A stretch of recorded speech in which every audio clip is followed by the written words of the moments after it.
নমস্কার বন্ধুরা, আপনারা দেখছেন ভারত রেশন। আপনাদের সঙ্গে রয়েছি আমি অমিত। বন্ধুরা দেখুন, ভারত এবং বাংলাদেশের মধ্যে যে দ্বন্দ্ব চলছে সেটাতে এখন পরেশান হয়ে যাচ্ছে আইসিসি। কারণ কি?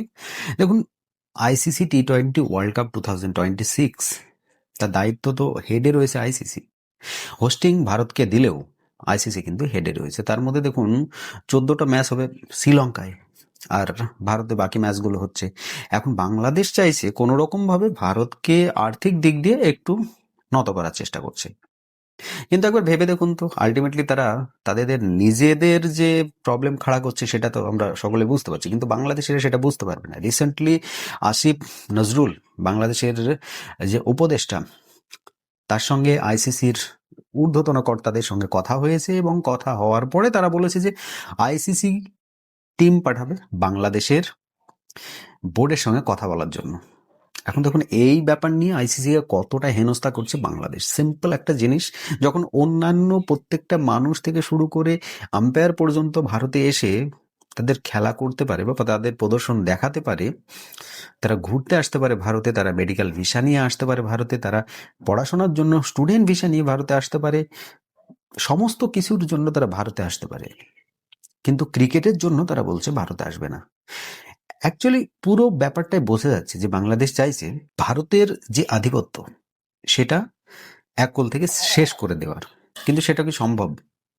আজকে দেখুন, আইসিসির এতে কি ক্ষতি হবে, বাংলাদেশের কি লাভ হবে বা ক্ষতি হবে, সেটা একবার দেখি বিবেচনা করি। দেখুন, প্রথমত হচ্ছে আইসিসির একটা বড় ক্ষতি হবে। কেমন? ভারত থেকে যদি ম্যাচ সরে যায় শ্রীলঙ্কায়, সেই ক্ষেত্রে ভারতে যে 4টে ম্যাচ বাংলাদেশের হওয়ার কথা ছিল, সেই 4টে ম্যাচ কিন্তু চলে যাবে শ্রীলঙ্কাতে। শ্রীলঙ্কায় যে পরিমাণ ইনকাম আইসিসি তুলবে, তার চাইতে 3 গুণ বেশি ইনকাম ভারত থেকে তুলতে পারতো। কারণ খুবই সিম্পল, বাংলাদেশের মানুষ ভারতে যে পরিমাণে রয়েছে, বাংলাদেশ ক্রিকেটের ফ্যান ভারতে যে পরিমাণে রয়েছে, সেই পরিমাণে অন্য কোনো দেশে নেই। কারণ ম্যাক্সিমাম বাংলাদেশি যারা অবৈধভাবে ভারতে এসেছে, তারা তো আলটিমেটলি সেই ঘুরে ফিরে বাংলাদেশকেই সাপোর্ট করবে, তাই না? তো স্বাভাবিক ব্যাপার। আর এই জন্য আমাদের ভারতে যে সমস্ত স্পন্সর যারা রয়েছে, তারা কি করতো? তারা এই সব ম্যাচগুলোতে বেশি করে স্পন্সর করতো। অবভিয়াসলি বেশি যখন স্পন্সর হবে, তখন আইসিসির ইনকাম বেশি হবে। আমাদের ভারতের তো অবশ্যই ইনকাম হচ্ছে। দেখুন, এতে অনেকে বলবে যে বিসিসিআই এর তো ইনকাম হচ্ছে, বিসিসিআই এর তো লস হবে। দেখুন, বিসিসিআই হচ্ছে সেই সমুদ্রের মতো। আপনি ভাবুন তো, একটা সমুদ্রের মধ্যে থেকে 2 বালতি কি 4 বালতি জল নিলে কোনো সময় কি কেউ বলতে পারবে যে আমি সমুদ্রের জল কম করে ফেলেছি? পারবে না, সেই ক্ষমতা নেই। কারণ সমুদ্র এত একটা আয়তনে বড় যে 2-4 বালতি জল তার মানে কোনো রকম ভাবেই কিছু ক্ষতি করতে পারে না। এক্স্যাক্টলি সেই রকম এই 4টে ম্যাচের জন্য আমাদের বিসিসিআই যে কোনো রেভিনিউ আলাদাভাবে কোনো একটা চিন্তা ভাবনা করতে হবে কি ক্ষতি হবে, সেরকম কিছু নয়। ব্যাপার আছে, আমরা যদি এইটাকে রিকভারি করতে চাই, তাহলে আপনাদের মতামতটাও জানবো। আমি যেটা বলছি সেটার সঙ্গে আপনারা একমত কিনা সেটা বলবেন। যে আমরা যদি এই যে লসটা হবে, 4টে ম্যাচ ভারতে হবে না, তার জন্য যে লসটা হবে বিসিসিআই এর, সেই লসটা রিকভারি করার জন্য আমাদের সিম্পলি যে সমস্ত রিটায়ার্ড যে প্লেয়ারগুলো রয়েছে, তারা যদি একটা ম্যাচ খেলে দেয় না, তাহলেই এই লস সমস্ত রিকভারি হয়ে যাবে বিসিসিআই এর। তাই বাংলাদেশ যদি ভাবে যে আমরা বিরাট কিছু করে ফেলেছি, বিসিসিআই কে এক কোণা করে ফেলেছি, একটা মানে কোণঠাসা করে দিয়েছি, সেটা কিন্তু নয়। আজকে বাংলাদেশ ক্রিকেটের দশাটা দেখুন। বাংলাদেশের বিপিএল, নিজেদের ঘরোয়া ক্রিকেট, সেই বিপিএল কে তারা চালাতে পারছে না। কারণ কি? বাংলাদেশ যে ক্রিকেট বোর্ডের যে কর্তা রয়েছে, যারা আধিকারিক যারা রয়েছে, তাদের সঙ্গে ক্রিকেটের প্লেয়ারদের সঙ্গে ঝামেলা সৃষ্টি হয়ে গিয়েছে। এগুলো কি সিম্পল এমনি হয়ে গেল? প্লেয়াররা বুঝতে পারছেন যে ক্ষতি আলটিমেটলি তাদের হচ্ছে। ভারতের এতে কোনো যায় আসে না।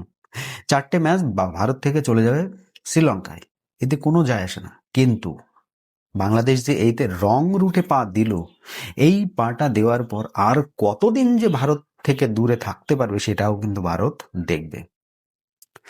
যে অফারটা বাংলাদেশকে দিত, সেই অফারটা ভারত এখন অন্য কোনো দেশকে দেবে। সেই ক্ষেত্রে বাংলাদেশ কি করবে? তখন বাংলাদেশের কাছে আর কোনো উপায় থাকবে কি? আমরা বারবার বলে আসছি যে বাংলাদেশকে এই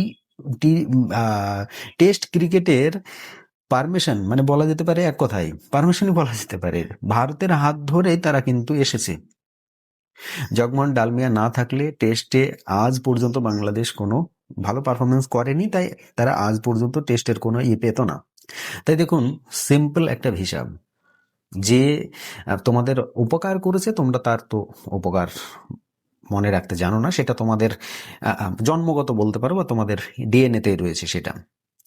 বাংলাদেশকে স্বাধীন করলো ভারত, আজকে সেই বাংলাদেশ ভারতের বিপক্ষে বিভিন্ন রকম মন্তব্য করে, বিভিন্ন রকম উদ্ভট রকমের আলোচনা করে। দেখুন, যে বাংলাদেশ ক্রিকেট বোর্ডের একটু ভালো কথা চিন্তা করে, যেমন ধরুন তামিম ইকবাল বলল যে বাংলাদেশ ক্রিকেট বোর্ডের আরও একবার ভেবেচিন্তে দেখা উচিত, আইসিসির সঙ্গে এইরকমভাবে টেক্কা নেওয়াটা আমাদের উচিত নয়। তো সেই ক্ষেত্রে কি বললো, যে ওকে বললো, তামিম ইকবালকে বলা হলো যে ভারতের দালাল। দেখুন, বাংলা ভাষায় এই দালাল কথাটা কিন্তু অত্যন্ত খারাপ। আর এর জন্য বুঝতেই পারছেন বাংলাদেশ ক্রিকেট এখন কোন জায়গায় যাচ্ছে। আগামী ডেটে বাংলাদেশ ক্রিকেট ধ্বংসের পথেই চলবে। আইসিসির সঙ্গে যেভাবে ওরা পাঙ্গা নিচ্ছে, বাংলাদেশ সরকার ভাবছে আমরা বিরাট কিছু করে ফেলছি, আর এই সরকারকে কয়েকজন বিশেষজ্ঞ সাপোর্টও করছে। আমরা দেখছিলাম খুব ফেমাস কিছু বিশেষজ্ঞ, যাদেরকে বিসিসিআই ওর এক সময় বেশ সুনাম করেছিল। সুনাম করার পর থেকেই নাকি সেই মানুষটা একটু দুমড়িয়ে বসেছে আর কি। সে বুঝতে পেরেছে যে বিসিসিআই যখন সুনাম করেছে তো অবভিয়াসলি আমাকে একটু দুমড়াতে হবে। তো এরকম কিছু মানুষ আছে বাংলাদেশে, যারা বাংলাদেশের ক্রিকেটটাকে আস্তে আস্তে অবনতির দিকে নিয়ে যেতে চাই। দেখুন, উন্নতি তো হবে না। আপনি যখন গ্রামের মোড়লের সঙ্গে এই ঝামেলা করছেন, তো অবভিয়াসলি আপনার উন্নতি কোনোদিনই সম্ভব নয়। আমি রিসেন্ট আরো একটা প্রতিবেদন দেখছিলাম যে বাংলাদেশের যে দর্শকরা রয়েছে তারা ভাঙচুর করছে স্টেডিয়াম। কেন? কারণ গত 15 তারিখে যে ম্যাচ দুটো হওয়ার কথা ছিল বিপিএল এ, সেই ম্যাচ দুটো খেলতে যায়নি, বয়কট করেছে কারা? বাংলাদেশের ক্রিকেট প্লেয়াররা। তারা ঘরোয়া বলুন আর ইন্টারন্যাশনাল কোনো ক্রিকেটই খেলবে না বলে বয়কট করেছে। কারণ ওই যে নাজমুল ইসলাম, ওই ব্যক্তি বাংলাদেশের ক্রিকেটারদেরকে অপমান করেছিল, তো ওই ব্যক্তির পদত্যাগ চেয়েছিল। তো পদত্যাগ তো যেমন তেমন তাকে সরিয়ে দেওয়া হয়েছে দায়িত্ব থেকে, সমস্ত রকম দায়িত্ব থেকে তাকে সরিয়ে দেওয়া হয়েছে। দ্বিতীয়ত, ওই ব্যক্তিকে ওপেনলি এসে ক্ষমা চাওয়ার কথা বলা হয়েছিল, তার আলটিমেটাম দেওয়া হয়েছে 18 ঘন্টা না কত ঘন্টা, যাই হোক। তার জন্য কি হয়েছে, প্লেয়াররা খেলতে যায়নি স্টেডিয়ামে, স্টেডিয়াম ফাঁকা। যারা টিকিট কেটে খেলা দেখতে যাওয়ার কথা ছিল, যারা প্ল্যান করে রেখেছিল, তারা ধরুন উগ্র হয়ে গিয়েছে আর ভাঙচুর। এখন বাংলাদেশে তো জানেন রাস্তাঘাটেই সমস্ত কিছুর বিচার হয়। বাংলাদেশে কোনো আইন শৃঙ্খলা বা প্রশাসন বলতে কিছু নেই, যা হবে রাস্তাঘাটেই তার বিচার। আপনারা এর আগে বিভিন্ন সময় সেটা দেখেছেন। একজন মানুষ যদি ভুল করে থাকে, তাকে রাস্তাঘাটে কিভাবে মানে অপরাধী সাজিয়ে তাকে শাস্তি দিতে হয়, সেটা তারা বাংলাদেশিরা খুব ভালোভাবে জানে। এই রাজাকাররা, এই সন্ত্রাসীরা খুব ভালোভাবেই জানে। তাই এদের ব্যাপারে আমরা বেশি কিছু বলবো না। এরা যদি ভাবে যে বিসিসিআইকে তারা কোণঠাসা করে দিচ্ছে, বা আমরা একগুঁয়ে মনোভাব নিয়ে আইসিসির সঙ্গে পাঙ্গা নিয়ে আমরা বেশ কিছু ভালো কিছু করে ফেলছি, বা অন্য কোনো থার্ড পার্টির কথা শুনে আমরা অনেক কিছু বড় করে ফেলবো, তাহলে দেখুন আপনারা নিতান্তই ভুল ভাবছেন। কারণ বিসিসিআই, আমি বারবার বলেছি, যদি বিসিসিআই ইচ্ছা করে, যদি মনে করে বিসিসিআই যে বাংলাদেশকে বাদ দিয়ে এই 2026-এর ওয়ার্ল্ড কাপ ভারতেই হোস্ট করাবে, তাহলেও করাতে পারে। সেটা বিসিসিআই এর ক্ষমতা আছে, কিন্তু বাংলাদেশে সেই ক্ষমতা নেই। আপনাদের কি মতামত অবশ্যই সেটা কমেন্ট বক্সে লিখতে ভুলবেন না। বাংলাদেশে কি আদেও ক্রিকেট সম্বন্ধে কোনো জ্ঞান এই ব্যক্তিগুলোর আছে যারা এর বিপক্ষে খাড়া রয়েছে? বাংলাদেশি যদি ভারতে খেলতে না আসে, তার জন্য কি ভারতের ক্ষতি হবে, বাংলাদেশের ক্ষতি হবে, না আইসিসির ক্ষতি হবে? কার ক্ষতি হবে অবশ্যই সেটা কমেন্ট বক্সে লিখতে কিন্তু ভুলবেন না। আর আপনার মতামত আমার কাছে কিন্তু অত্যন্ত গুরুত্বপূর্ণ, তাই প্লিজ অবশ্যই কমেন্ট করবেন। আজকের এই প্রতিবেদন এখানে সমাপ্ত করব। যদি আমার প্রতিবেদন আপনাদের ভালো লেগে থাকে, অবশ্যই একটা লাইক করবেন, শেয়ার করে বন্ধু মহল সকলের কাছে পাঠিয়ে দেবেন। সকলে ভালো থাকবেন, সুস্থ থাকবেন। ধন্যবাদ।